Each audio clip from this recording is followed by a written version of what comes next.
Selamat pagi Bu Ulan. Selamat pagi Pak Eri. Iya, gimana kabarnya pagi hari ini Bu Ulan? Alhamdulillah Iya, baik. kayaknya ceria sekali saya lihat nih hari ini. Iya. Hari ini Bu Ulan, kita akan melaksanakan percakapan pra supervisi.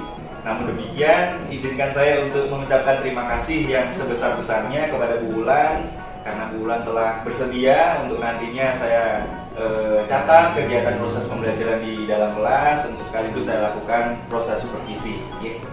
Namun sebelum kita melakukan proses pembelajaran dan saya pun juga mencatat kegiatan belajar Bu Ulan nanti di kelas, ada beberapa hal yang barangkali akan saya tanyakan kepada Bu Ulan. Kalau nanti Bu Ulan jawab begitu nih Bu Ulan. Nah, yang pertama mungkin saya sampaikan dulu terkait dengan tujuan supervisi atau tujuan dari saya nantinya masuk ke dalam kelas untuk mencatat apa-apa saja yang Bu Ulan lakukan. Yang pertama adalah untuk mengetahui sekaligus juga untuk mengevaluasi jalannya proses pembelajaran yang Bu Ulan nanti lakukan, sekaligus sebagai persiapan awal sebelum melakukan proses pembelajaran di dalam kelas. Begitu Bu Ulan untuk yang pertama. Untuk yang selanjutnya saya akan sampaikan beberapa pertanyaan. Dimulai dari yang pertama adalah pada saat nanti Bu Ulan melaksanakan proses pembelajaran di kelas, kira-kira tujuan pembelajaran yang ingin Bu Ulan capai di dalam kelas nanti apa? Untuk bisa dijelaskan silakan. Oke Pak Eri, untuk supervisi hari ini saya juga merasa senang dan diberikan kesempatan yang baik ini untuk belajar dan berbagi sesuatu yang baru dalam proses pembelajaran. Pada kesempatan hari ini nanti mohon diberikan juga masukan berkaitan dengan pembelajaran ini yang akan saya lakukan di kelas 10B pada materi Bhinneka Tunggal Ika. Tujuan pembelajarannya itu mengenali, menyadari dan menghargai keragaman identitas. Itu tujuan pembelajaran. Oke, berarti tujuannya adalah untuk mengenali, menyadari dan menghargai keragaman dari identitas. Karena memang kita tahu Indonesia beraneka ragam begitu nih Bu Ulan. Terima kasih untuk pertanyaan pertama terkait dengan tujuan pembelajaran. Nah, selanjutnya adalah kira-kira nih Bu Ulan, terkait dengan area pengembangan yang ingin Bu Ulan capai. Kira-kira area apa saja yang ingin Bu Ulan capai? Sebenarnya berkaitan ini saya ingin mengembangkan pembelajaran yang berdiferensiasi konten, berdiferensiasi proses, dan berdiferensiasi produk. Itu harapannya area pengembangannya. Mungkin ini diawali dengan adanya pengelompokan atau pembagian kelompok berdasarkan kecenderungan cara belajarnya, meliputi siswa dengan kecenderungan audio, visual, atau kinestetik. Itu mungkin Pak Eri. Oke, luar biasa sekali ya Bu Ulan ya. Terlihat sangat mengundang rasa penasaran tinggi gitu. Sehingga saya tidak sabar untuk segera masuk ke kelasnya Bu Ulan. Nah, yang selanjutnya Bu Ulan terkait dengan pertanyaan kembali ya. Kira-kira strategi atau rancangan pembelajaran yang bagaimana yang nantinya akan Bu Ulan lakukan? Mungkin ini meliputi model pembelajarannya, metode pembelajarannya, dan lain sebagainya. Biasanya saya menentukan metode atau model pembelajaran berdasarkan tujuan juga. Mengingat tujuan pembelajaran kita berkaitan dengan keragaman identitas, sepertinya model pembelajaran kooperatif learning itu sesuai dengan model penemuan atau discovery dan presentasi seputar itu. Mungkin itu yang Oke, terima kasih Bu Ulan. Luar biasa sekali ya. Berarti model pembelajaran yang akan Bu Ulan pergunakan adalah cooperative learning karena memang nanti akan banyak diskusi sekaligus nantinya juga akan ada presentasi dari anak-anak. Begitu. Nah, selanjutnya barangkali juga menjadi penting Bu Ulan. Media pembelajarannya apa saja barangkali yang akan Bu Ulan pergunakan di dalam proses pembelajarannya nanti? Karena ini juga berkaitan dengan diferensiasi konten yang meliputi kecenderungan siswa di audio, visual, kinestetik agar bisa merangkum itu. Ada juga bahan bacaan itu bisa jadi media ataupun gambar, video juga bisa. Luar biasa. ini ya Bu Ulan ya, nanti pembelajarannya akan dilakukan setelah ini ya? Ya, hari ini Hari ada ini. jam di 10B Pak Jam Erik. 10 jam ke Jam ke 56. Oke.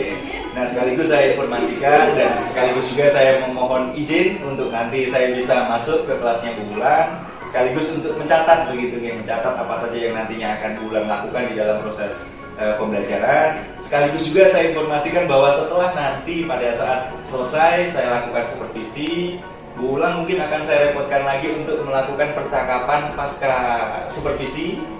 Hanya saja nanti juga akan didampingi oleh PI saya begitu. Dalam hal ini nanti adalah maksudnya. Nah, sekaligus saya mohon izin terlebih dahulu begitu ya Bu Ulan. Iya. Oke. Nah, saya rasa cukup untuk percakapan pra supervisi untuk pagi hari ini. Setelah ini barangkali nanti kita akan sekaligus langsung ke kelas untuk melaksanakan supervisi. Terima kasih Bu Ulan atas waktu dan kesempatannya. Saya akhiri, selamat pagi Bu Ulan. Oke, selamat siang. Oke, bertemu lagi dengan Ibu di mata pelajaran pendidikan Pancasila ya. Pada hari ini materi yang akan kita pelajari adalah, mohon perhatikan slide-nya. Kita sudah masuk di unit 2. Judul unitnya adalah menghargai keberagaman identitas. Menghargai keberagaman identitas. Jadi pada kesempatan ini kita akan belajar identitas-identitas daerah yang merupakan bagian dari identitas nasional apa saja yang akan muncul dalam kegiatan kita hari ini. Akan ada proses yang mewakili keberagaman itu, ya.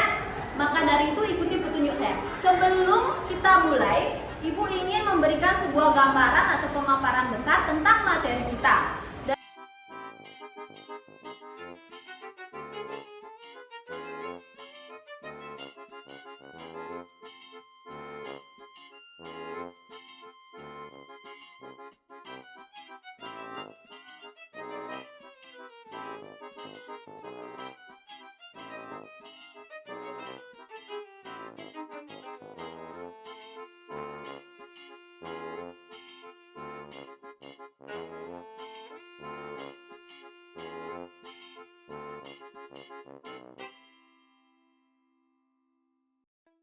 Oke, untuk berikutnya silakan juga dibaca yang memiliki kecenderungan di bacaan ya, visual atau kinestetik juga bisa melihat modul yang ada di psikologi yang sudah Ibu.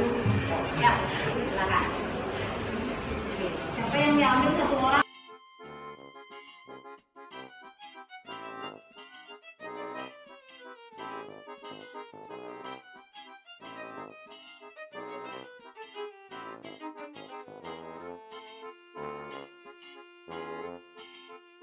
Dengan perhatiannya, nanti akan ada sesi presentasi hasil yang sudah kamu rembukan tadi bersama kelompoknya sesuai dengan kecenderungan dan bidangnya.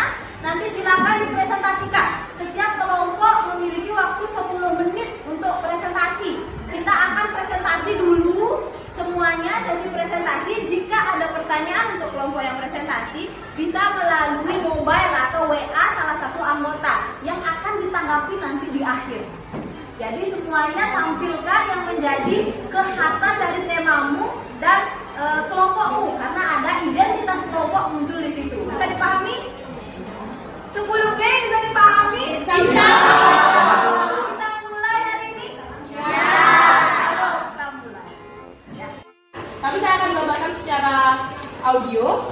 Yang pertama itu kita di sini ada buku, yang mana buku melambangkan sistem pengetahuan. Ya,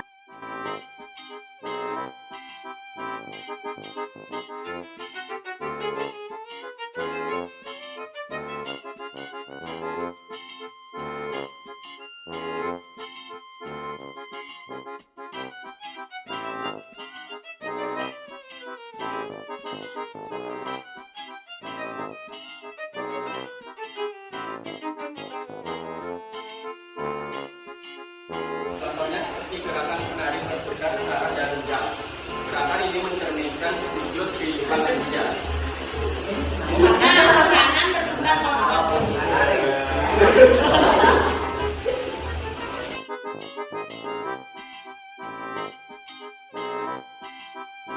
Memiliki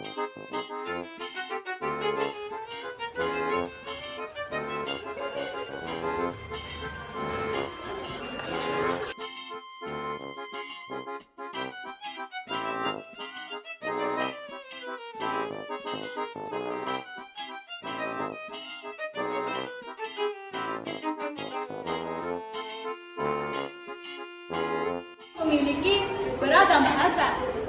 Sapu bahasa, kupu bahasa. Kitong bahasa beragam. Jadikan keberagaman itu sebagai pemersatu bangsa Indonesia dengan bahasa Indonesia sebagai bahasa persatuannya.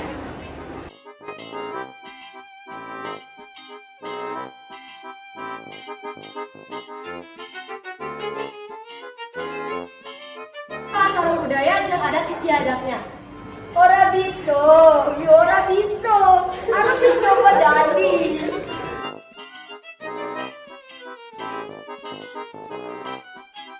Dari beberapa kelompok yang sudah tampil, sudah sesuai dengan tujuan pembelajaran kita, yaitu mengidentifikasi keragaman identitas yang ada di Indonesia meliputi berbagai bidang seperti tadi sudah kesenian, ragam bahasa, ragam pesona alam, dan ragam sistem pengetahuan. Untuk kelompok yang belum sempat tampil, kita akan tampil minggu depan ya. Menutup sesi ini, adakah yang satu orang yang mau memberikan refleksi apa sih yang sudah kamu pelajari pada kesempatan hari ini? Berdiri deh lebih bagus ya. Jadi dari yang kita pelajari bahwa Indonesia ini memiliki banyak keberagaman dan juga perbedaan. Dan jangan jadikan perbedaan itu sebagai perpecahan, jadikanlah perbedaan dan keberagaman itu sebagai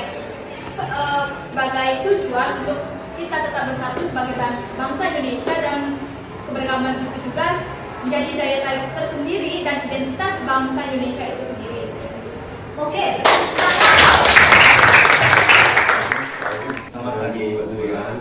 Jadi sebelumnya saya juga berterima kasih kepada Bulan telah berkenan berpartisipasi dalam pelaksanaan pendampingan individu pendidikan berpenggerak, yang mana salah satu pokok bahasa utama kita dalam pendampingan individu ini praktek coaching, yang mana Bu Ulan sudah diobservasi oleh Pak Eri hingga nanti pada tahap pasca observasi, dan hari ini kita pokoknya pada area pengembangan ini, yang mana nanti Pak Eri akan melakukan praktek coaching pada Bu Ulan, yang mana Bu Ulan sebagai coaching, jadi Pak Eri sebagai coach dengan posisi kita sebagai pembantu yang selainnya juga kita harapkan dengan pembelajaran FPP yang dikembangkan atas dasar pakai coaching ini. Baik, untuk waktu saya persilakan kepada Pak Erik, silakan dengan Bu Ulan untuk praktek coaching. Baik, terima kasih atas waktunya Pak Surya. Di sini kesempatan yang baik ini mungkin akan segera saya lakukan proses coaching kepada Bu Ulan di Bu Ulan. Sebelumnya terima kasih kemarin sudah bersedia untuk saya observasi di dalam kelas. Kemudian Bu Ulan juga sudah menyempatkan waktunya untuk saya juga bisa hadir, melihat, kemudian sekaligus mencatat beberapa kegiatan yang Bu Ulan lakukan di dalam kelas kemarin. Nah, untuk selanjutnya barangkali perlu juga untuk kita lakukan percakapan begitu Bu Ulan terkait dengan evaluasi barangkali yang sudah Bu Ulan lakukan kemarin, karena sebelum kita melakukan atau saya melakukan observasi di dalam kelas, sebelumnya pun kita juga sudah melakukan percakapan pra observasi begitu nih Bu Ulan kemarin, yang mana kemarin juga Bu Ulan sudah menyampaikan ada beberapa area yang dikembangkan, kemudian ada menyampaikan juga terkait dengan tujuan pembelajaran, juga termasuk model pembelajaran yang Bu Ulan pakai pada saat melakukan pengajaran di dalam kelas. Nah, barangkali kemarin Bu Ulan menemukan sesuatu hal yang barangkali menjadi kendala nggak dalam hal proses pembelajaran di dalam kelas, karena kemarin saya lihat bahwa proses pembelajaran sudah berjalan dengan sangat baik begitu nih. Saya lihat juga ada partisipasi siswa juga sangat baik sekali, dan Bu Ulan kemarin sempat menyampaikan bahwa ada yang dikembangkan adalah pembelajaran berdiferensiasi, dan saya lihat kemarin dari mulai konten juga sudah Bu Ulan siapkan. Kemudian yang paling terlihat adalah diferensiasi produknya begitu Bu Ulan, di mana anak-anak saya lihat menyampaikan dan mempresentasikan hasil produk mereka yang beraneka ragam sesuai dengan mungkin potensi yang mereka miliki atau karakter yang kemudian dimiliki oleh anak-anak tersebut.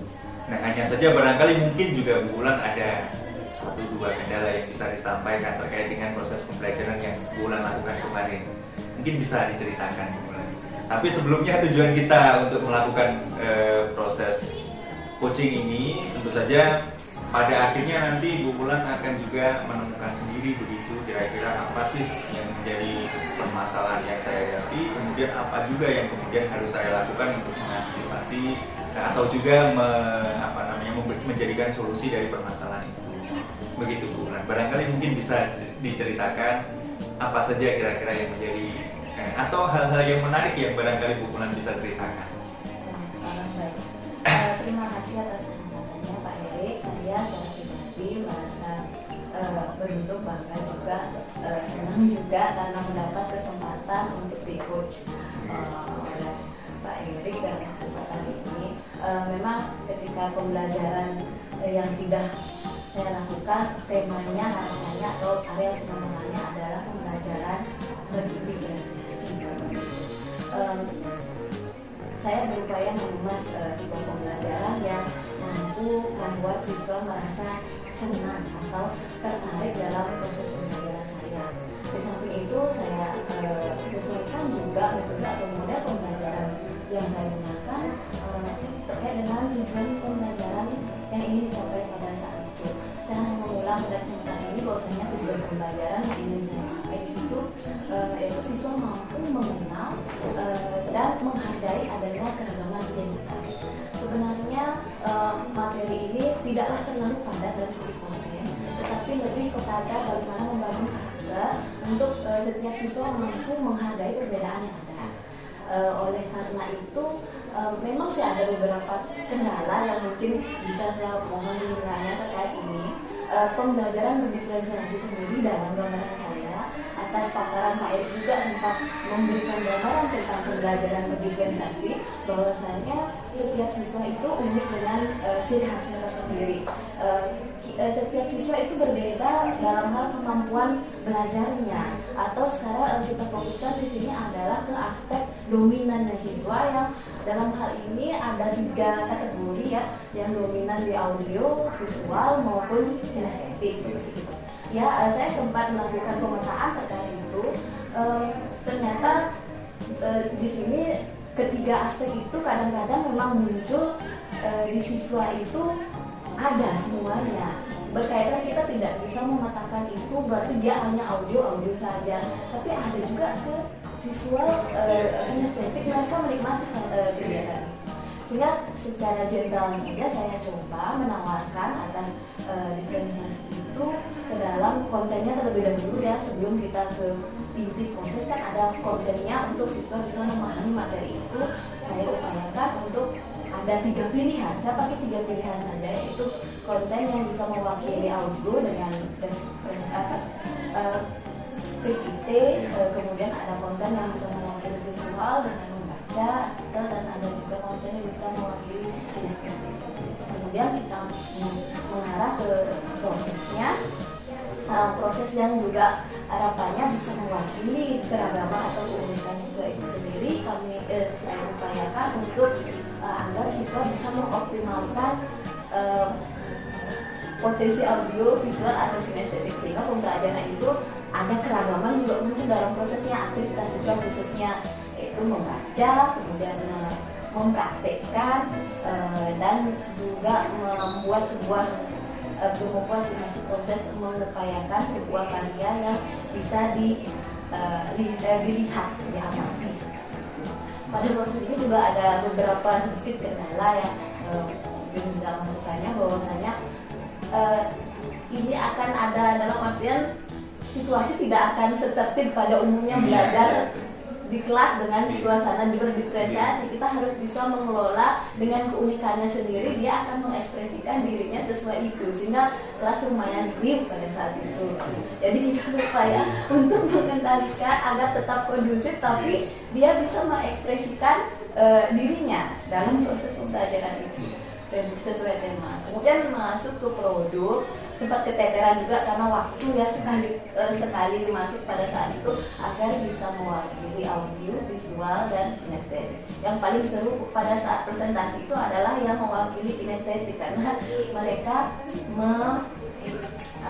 menunjukkan atau melakukan langsung berkaitan dengan keragaman yang ada antara pada saat itu keragaman budaya seperti itu. Jadi cukup riuh. Visual, audio juga pada saat ini kan siswa cenderung lebih suka ke yang berwarna. Kalau memang audio maka ada yang membuat jenis poster digital melalui Canva, itu sudah biasa diakses oleh siswa. Nah, seperti itu. Iya, terima kasih Bu Ulan, luar biasa yang dipaparkan oleh Bu Ulan terkait dengan mungkin ada kendala ternyata memang yang kita hadapi kemarin, dan sebetulnya saya juga sedikit rasakan juga begitu ya, dari mulai tadi dirangkum ada 3 poin utama. Dari mulai yang pertama konten tadi nih Bu Ulan ya, bahwa kita tahu dan sempat juga menjadi diskusi juga bahwa memang benar anak itu tidak terus kemudian dia hanya memiliki satu gaya belajar, kan tidak. Misalkan si anak ini apakah hanya full dia visual saja, kan tentu saja tidak, ternyata kinestetik saja ternyata tidak. Itu hanya yang dominan ternyata Bu Ulan. Ada yang memang barangkali dominan di kinestetik, tapi bukan berarti dia tidak bisa belajar dengan gaya belajar yang lain. Nah, barangkali ini juga menjadi masalah yang kemudian muncul yang dihadapi oleh Bu Ulan. Termasuk juga dalam hal yang kedua yaitu prosesnya begitu ya Bu Ulan ya, bahwa kemarin menjadi permasalahan yang dihadapi Bu Ulan adalah kaitannya dengan pengelolaan kelas begitu nih, pengelolaan kelas, bahwa agak ini juga perlu tenaga begitu, perlu ekstra perhatian yang bisa dikatakan lebih daripada kelas yang umumnya ketika kita menerapkan pembelajaran berdiferensiasi, sehingga ini juga menjadi kendala juga Bu Ulan. Dan yang ketiga terkait dengan produknya, saya kira kemarin terlihat sudah sangat menarik, terlihat sudah benar-benar menunjukkan bahwa telah terjadi pembelajaran berdiferensiasi, mengingat produk-produk yang kemudian dihasilkan oleh anak-anak ternyata berbeda-beda sesuai dengan gaya belajar yang dominan tadi. Itu yang Bu Ulan paparkan kurang lebih tadi terkait dengan yang bisa saya simpulkan. Hanya saja mungkin juga Bu Ulan berpikir bahwa pembelajaran Bu Ulan kemarin mungkin ada perlu perbaikan begitu Bu Ulan ya. Dan bahkan mungkin sedikit banyak sudah ada menemukan beberapa yang bisa dilakukan tadi, misalnya tadi kendalanya ini, solusinya ini sebetulnya tadi sudah mulai juga dipaparkan juga oleh Bu Ulan. Hanya saja mungkin kalau boleh saya tanya nih Bu Ulan, kalau Bu Ulan bisa menilai kira-kira berapa nilainya antara range 1 sampai 10 gitu, kira-kira pembelajaran yang sudah Bu Ulan lakukan kemarin berapa kira-kira? Mungkin juga disertai dengan alasannya Bu Ulan. Sedikit saja deh. Berapa? 1 sampai 10. Bu Ulan kan ini kebetulan sedang menginput nilai kan tadi kan. Nah, ini barangkali juga Bu Ulan nilai untuk di Bu Ulan sendiri kira-kira berapa dengan rencana yang sudah dilakukan Bu Ulan kemarin. Misalnya saya merencanakan ini yang terjadi seperti apa, barangkali itu yang menjadi dasar penilaian Bu Ulan. Mungkin ini bentuk refleksi juga terhadap proses yang sudah saya lakukan. Kalau angka nih Pak Eri, terus angka mungkin 7. Kenapa 7? Dari 1 sampai 10. 7 mungkin yang pertama itu terkait dengan proses terlebih ke keterbatasan waktu juga menjadi kendala, dalam artian 2 kali 45 menit dengan jumlah siswa, kemudian aktivitas yang ingin dibangun beragam, itu ada menurut saya kurang diproses, kurang memberikan kesempatan mereka karena waktu kita kan harus membatasi juga untuk bisa tercapainya satu proses pembelajaran utuh, mungkin gitu. Kemudian berkaitan dengan media juga Pak Eri, justru saya merasa bukan kalah terhadap siswa-siswa, jauh lebih maju berkaitan media, terutama yang berbau teknologi, jauh lebih tahu, lebih berkembang, sehingga tampilan PowerPoint saya kayaknya harus di-upgrade lagi gitu untuk anak-anak pada saat itu. Kemudian produk juga ini sebenarnya saya secara pribadi produk itu kan harus dinilai. Dengan keragaman produk itu saya harus membuat rubric yang juga berbeda Pak Eri. Jujur saya berkaitan dengan rubric dan angka. Saya perlu dibina lagi gitu. Agar karena memang sih bukan nilai yang menjadi tujuan utama dalam kurikulum mereka, tapi proses. Bagaimanapun juga antara proses dan nilai itu rilis dia.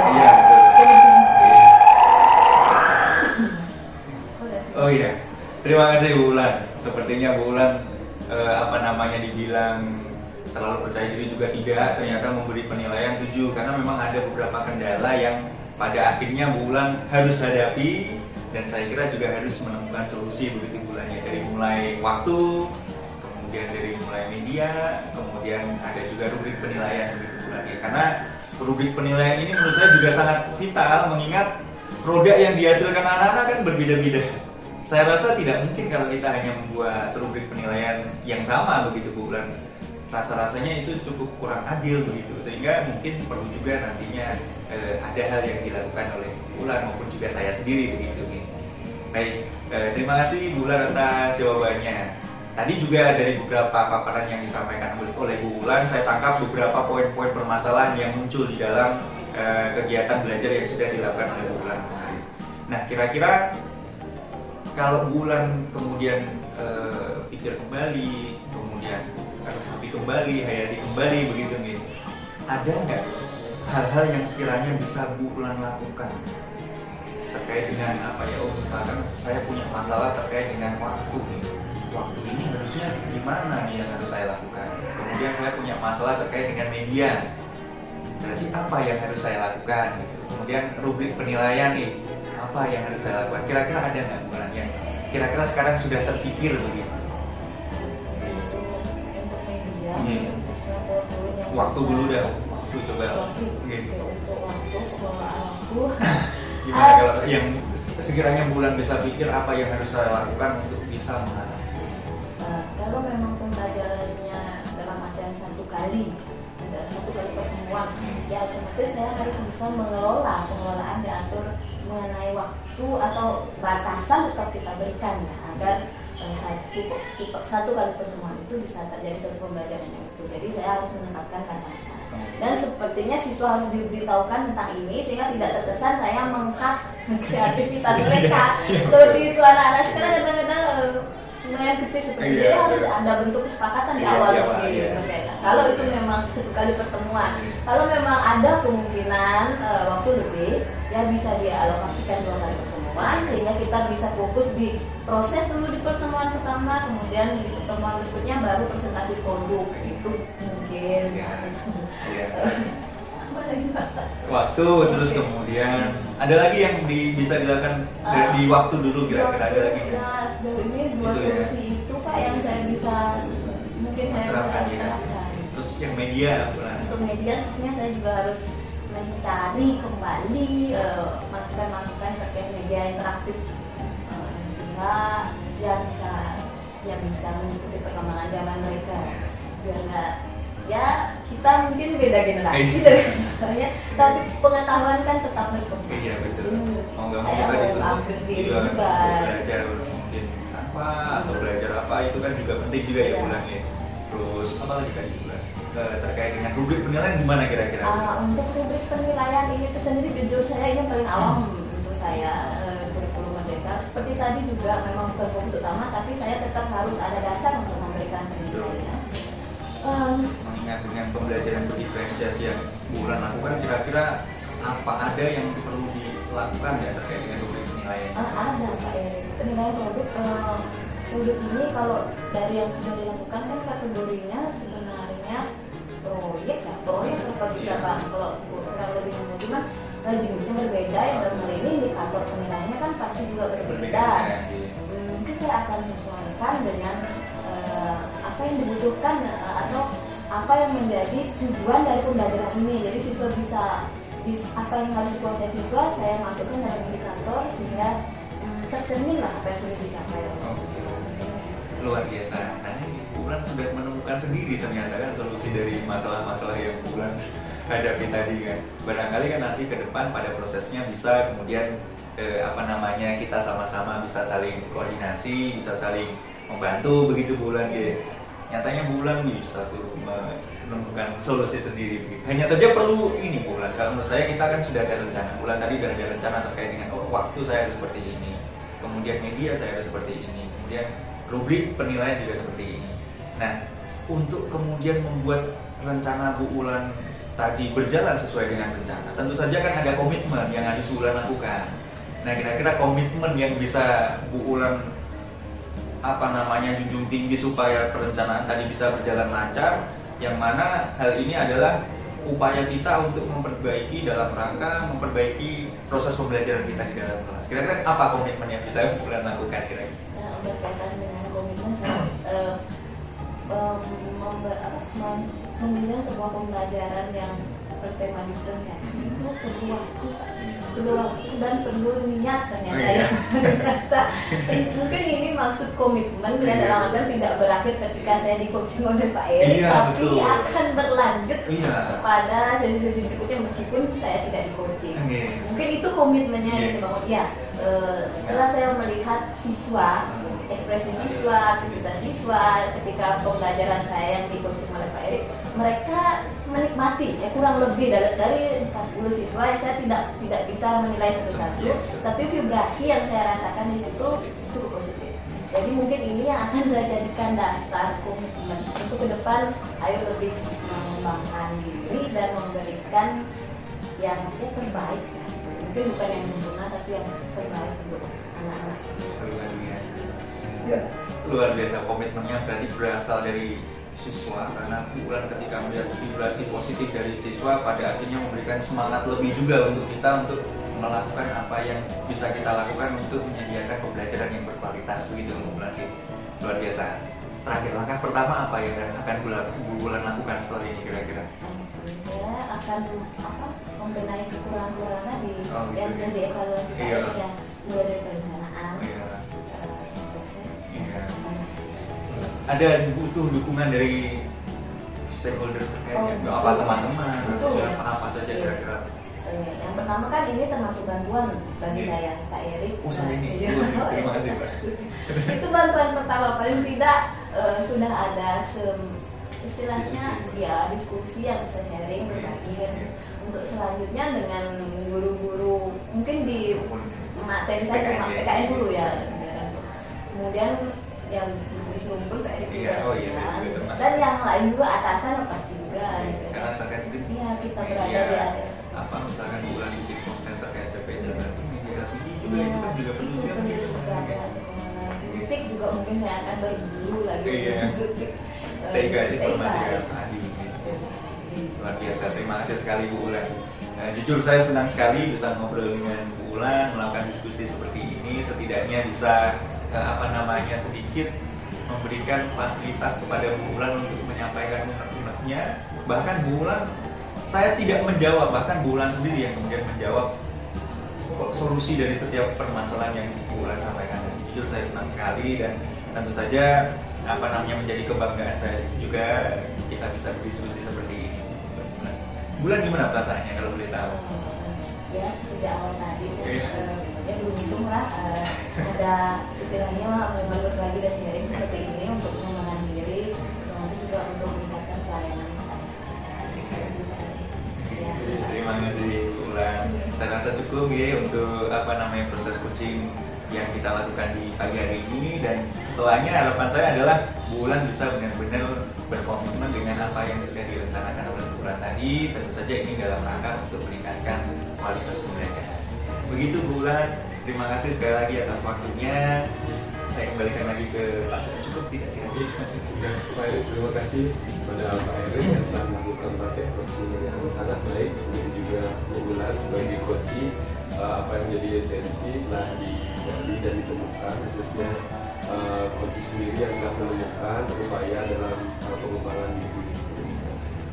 Refleksi berikutnya dari praktek coaching yang sudah banyak Pak Erik lakukan, apakah akan ada dikembangkan lagi yang sudah baik ini menjadi lebih baik dalam harapannya, apakah dari segi kualitas pertanyaan atau pendekatan terhadap coaching? Kalau saya pribadi terkait dengan apa yang perlu saya kembangkan adalah mungkin kaitannya dengan kualitas pertanyaan maksudnya.